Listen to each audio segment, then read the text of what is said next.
시청자 여러분 안녕하십니까? 10월 20일 화요일 JCN 모닝뉴스 시작합니다. 국회 국정감사가 이어지고 있는 가운데 어제는 국회 행정안전위원회 국감이 울산시청에서 열렸습니다. 국감 현장에서는 여야 모두 칭찬은 인색했고 쓴소리의 강도는 높았습니다. 김두겸 시장은 의원들의 지적에 대해 때로는 목소리를 높이며 소신을 굽히지 않는 모습을 보이기도 했습니다. 국정감사 현장 전우수 기자가 보도합니다. 22대 국회 행정안전위원회 첫 국정감사가 울산시청에서 열렸습니다. 국회 행정안전위원회 감사 2반 11명의 위원이 참여했고 울산에서는 감사 1반 소속의 김상욱 의원이 일정을 받고 감사 2반에 울산 국감의 지역 국회의원 중 유일하게 참여했습니다. 민선 8기 들어 두 번째 감사지만 감사장 분위기는 긴장감이 흐릅니다. 야당 의원들로부터 시작된 질의는 매서웠습니다. 특히 울주군 망향 골프장에 대한 불법 의혹 논란이 제기되면서 감사장 분위기는 격앙됐습니다. 대표가 지금 검찰에 송치돼 있지 않습니까? 네? 그래서 어떻든 이 문제는 국회법을 준용을 해서 감사 청구를 할 사안이다. 김두겸 시장은 법적으로 전혀 문제가 될 것이 없다고 맞섰고 울산 출신의 김상욱 의원이 지원 사격에 나섰습니다. 재량의 일탈이나 또는 시설 기준 미달이 없었기 때문에 등록을 해줄 수밖에 없는 입장. 요즘 공무원들 정말 그런 부분은 민감합니다. 그래서 법적 하자 있으면 하겠습니까? 서울 감사원하고 다 내려왔는데요.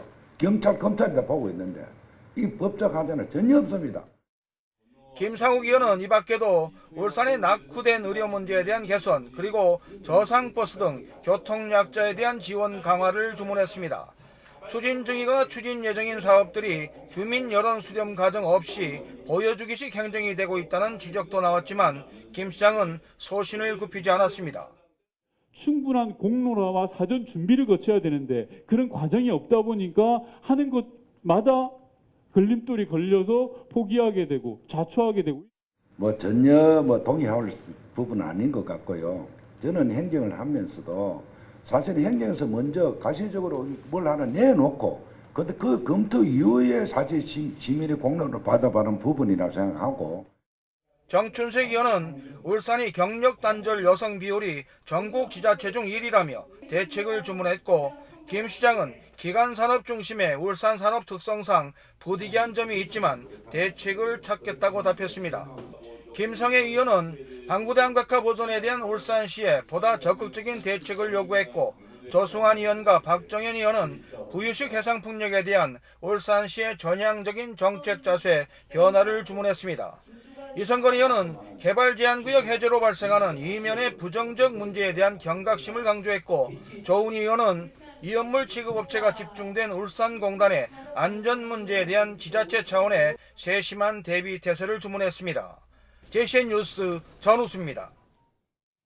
한편 울산경찰청 국정감사에서는 전현직 경찰관의 유착 의혹과 성비위 등 울산경찰들의 비위와 공직기강 행위가 도마에 올랐습니다. 울산경찰청이 전담하고 있는 KUK, 일명 코코인 피해 관련 수사와 관련해서는 여야를 망라하고 제대로 된 수사를 촉구했습니다. 구현희 기자가 보도합니다. 제79주년 경찰의 날에 열린 울산경찰청 국정감사에서 집중 질타가 쏟아진 건 전현직 경찰관의 비위 행위였습니다. 특히 퇴직 후 대형 로펌에서 근무하던 울산경찰청 전직 경찰관이 현직 경찰들에게 수사 관련 청탁을 했다는 의혹과 관련해서는 울산경찰청의 미온적 대처가 도마에 올랐습니다. 이 수사관은 왜 아직도 직무 배제되지 않고 현직으로 일하고 있습니까? 아직 사실관계가 정확히 드러나지 않아서 전직 경찰관과 현직 경찰 내통 관계가 여러 차례 있었기 때문에 충분히 이 의혹이 사실이 될 가능성이 높은 점입니다. 근데 너무 미온적으로 저는 대응을 하고 있다고 생각하는데요. 확인되는 대로 신속히 엄중 조치하겠습니다. 신정지구대 경찰관 5명이 실적 부풀리기로 특진이 취소된 것과 관련해서는 질타와 함께 경찰 조직의 과도한 승진 경쟁이 빚은 결과라는 지적도 나왔습니다. 또 울산경찰청 소속 경찰관들이 받은 20건의 징계 중 6건은 성범죄로 음주운전은 물론 병가를 내고 해외여행을 갔다 적발된 사례도 4건이나 있었습니다. 성희롱이 4건, 성폭력 처벌법도 2건이 있습니다. 이런 거는 정말 있어서는 안 될 문제인 것 같습니다. 일하는 경찰 공무원들이 국민들로부터 신뢰와 존경을 받을 수 있어야 되는 것은 비행위를 저지른 경찰들이 경찰 현직에서 계속 일을 하거나 그러지 않아야 된다고 생각하거든요. 정말 엄벌에 취하셔야 될 것 같습니다. 네, 잘 알겠습니다. 국내외 피해자만 수십만 명, 피해액이 수조 원대로 추산되는 KOK 토큰 관련 수사와 관련해서는 여야 모두 제대로 된 수사를 촉구했습니다. 피해자가 57만 명에 이르고 피해 금액 2조 5천억이다. 특히 우리 울산 지역의 피해자들이 많이 집중되어 있죠. 네, 그렇습니다. 예, 사건 초기에 주범 5명 해외 도주하고 수사 시작한 지 3년이 지난 것 같습니다. 부서 이동이 있다 하더라도 수사가 영속성을 가지고 갈 수 있도록 특별한 또 배려도 필요한 것 같습니다. 이 피해자들이 이제 울산경찰청 못 믿겠다. 차라리 경찰청의 국수본이 담당해야 되는 거 아니냐라고 주장하고 있는데 청장님 이 의견 한번 말씀해 주시죠. 예, 피해자의 고통은 제가 잘 알고 있습니다. 현재 이 사건 자체가 상당히 지금 현재 진척이 되어 있고 또 사건에 대해서 가장 잘 아는 사람이 저희 울산청 전담팀입니다. 물론 어려운 사건입니다만은 우리 엄벌에 처할 수 있도록 제가 마지막까지 최선을 다하겠습니다. 의원들은 또 울산 지역 외국인 범죄가 급증하고 있는 건 외사계를 폐지한 것과 무관하지 않다며 외국인 범죄 예방 교육과 경찰 전담 부서의 인력 확충을 주문했습니다. JCN 뉴스 구현입니다. 김두겸 울산시장은 지난 18일 용산 대통령실에서 열린 부울경 단체장과 대통령 간담회에 참석해 울산형 광역 비자제도 도입 시행 등 울산 지역 주요 지역 현안에 대해 건의했습니다. 김 시장은 간담회에서 분산에너지 특화 지역 지정과 차등 전기요금제 도입을 비롯해 울산 국제아트 센터 건립, 카누 슬라럼 센터 건립, 울산형 광역 비자제도 도입 시행 등에 대한 정부 지원을 요청했습니다. 이 밖에도 2028 울산국제정원 박람회 개최에 따른 정부 지원과 함께 언양 범서 우회도로 개설, 울산 양산 부산 광역철도 건설, 그리고 수도권 기업본사 이전 관련 제도 개선 등도 함께 건의했습니다. 울산 국가산단 내 노후지하 배관의 통합 안전관리 체계가 본격적으로 구축됩니다. 울산시는 오는 2027년까지 4년간 국비 105억 원, 시비 45억 원 등 모두 150억 원을 투입해 석유화학 산단 안전관리 고도화 플러스 사업을 본격 추진한다고 밝혔습니다. 사업 기간 동안 울산시는 국가산단 내 지하배관에 대한 모니터링 시스템과 통합 관제실 구축, 지하배관 디지털 트윈 구축 등을 추진합니다. 울산 국가산단에는 현재 위험물질 배관 1,526km 중 20년 이상 된 노후 배관이 916km에 달하는 것으로 파악됐습니다. 장기화되고 있는 HD 현대중공업 노사임금 협상과 관련해 울산 상공회의소가 조속한 교섭 마무리를 촉구했습니다. 울산상인은 성명서를 통해 HD 현대중공업의 임협 교섭 난항으로 울산 경제에 제도약을 기대했던 시민들에게 실망과 우려를 주고 있다고 밝혔습니다. 또 중국의 1, 2위 조선사 합병 추진과 중동 전쟁 등 대외 환경이 급변하고 있고 삼성중공업과 한화오션 등 국내 주요 조선업체들은 이미 교섭을 매듭 지은 만큼 HD 현대중공업 노사도 신속하게 협상을 마무리해 줄 것을 촉구했습니다. 울산의 청년 인구 유입을 위해 울산 지역 배후권 육성이 시급하다는 주장이 나왔습니다. 울산연구원 정현욱 도시공간연구실장은 최근 펴낸 울산도시환경 브리프에서 울산은 2002년 이후 2014년까지 청년의 순유 유입이 발생하다가 2015년 이후부터는 순유출이 느는 추세라고 지적하고 이를 개선하기 위해서는 울산 배후권 육성이 시급하다고 주장했습니다. 정 실장은 울산의 경우 부산, 대구와 달리 배후 지역이 명확하지 않아 주변 지역의 청년 인구 유입이 거의 없는 실정이어서 교통 접근성 강화 등 배후권을 강화하는 대책이 필요하다고 강조했습니다. 울산시는 오는 25일과 26일 이틀간 태화강 국가정원 남구둔치에서 2024 미식 대향연 음식문화축제를 개최합니다. 맛있는 울산, 울산의 자부심을 잇따를 주제로 마련된 이번 행사는 울산시와 한국외식업중앙회 울산지회를 비롯한 영양사협회, 떡류협회, 제과협회 등 식품위생단체가 함께합니다.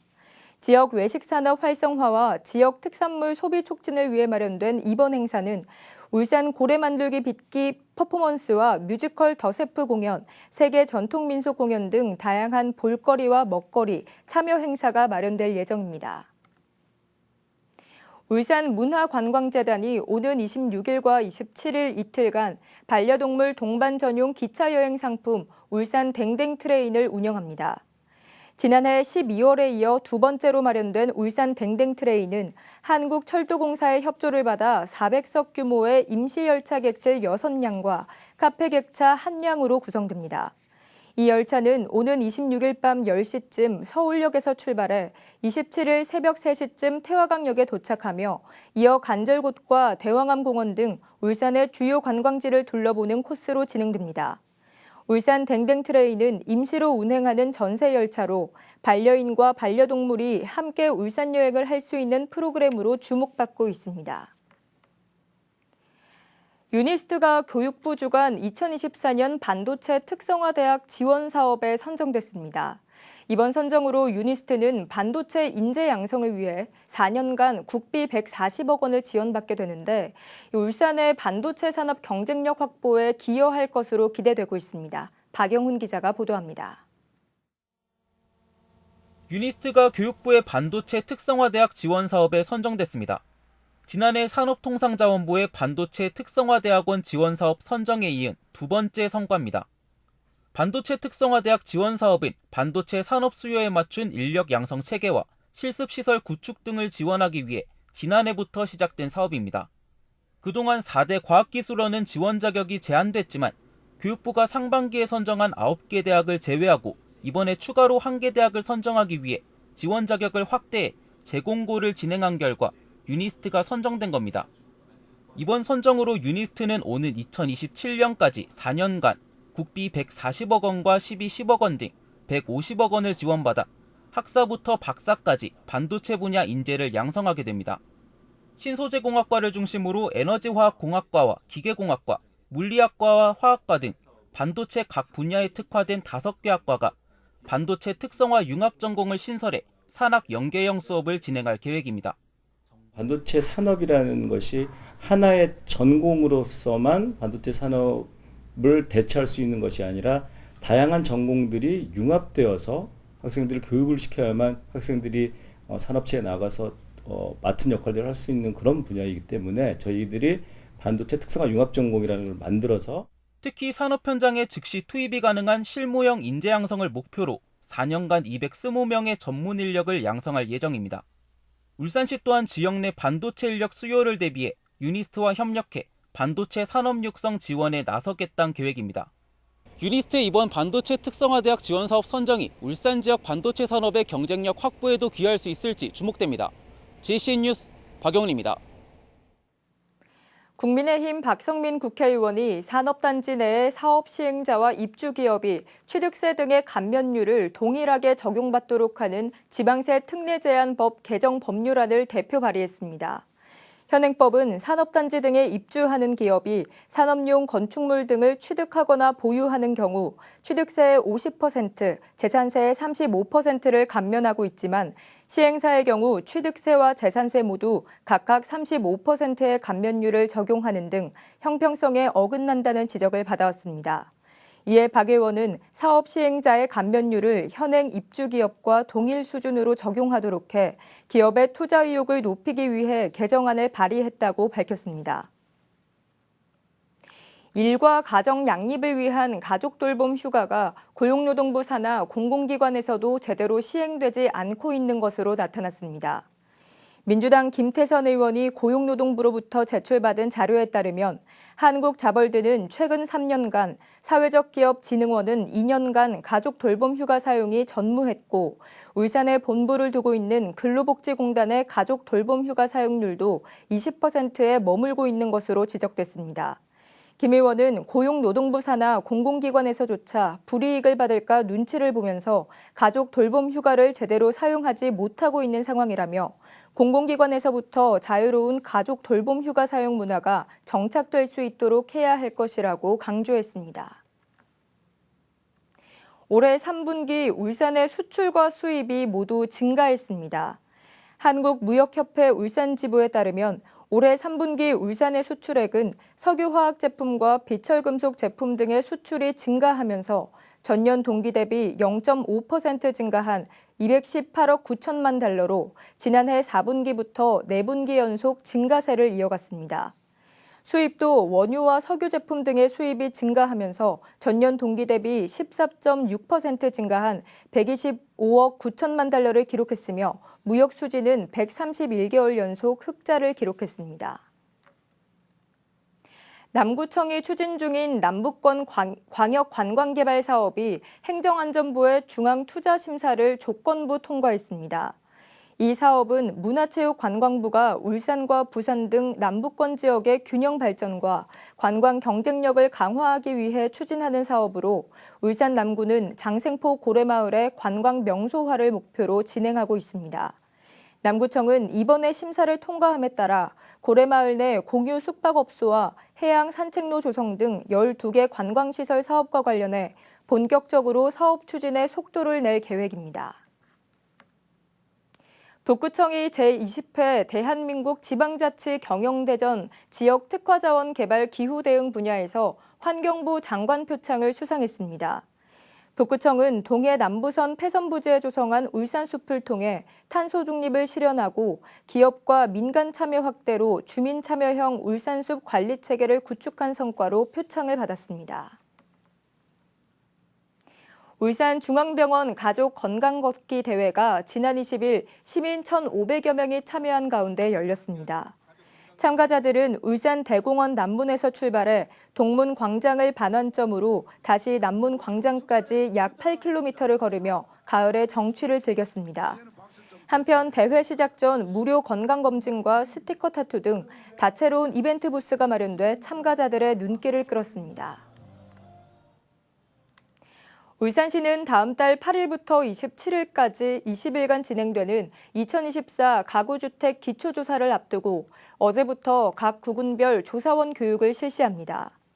가구주택 기초조사는 5년마다 실시되는 인구주택 총조사를 비롯해 농림어업 총조사의 정확한 조사구 설정과 각종 표본 제공을 위해 추진하며 울산시는 이번 조사에 모두 161명의 조사원을 투입합니다. 조사원 교육은 오는 25일까지 구군별로 진행됩니다. 울산시 보건환경연구원은 어제부터 25일까지 관내 환경기초시설 8개소를 대상으로 수질검사 업무 점검과 검사요원 교육을 진행합니다. 환경기초시설이란 공공하수처리시설과 폐수종말처리시설, 가축 분뇨처리시설 등 각종 수질 오염물질을 저감시켜주는 시설을 말합니다.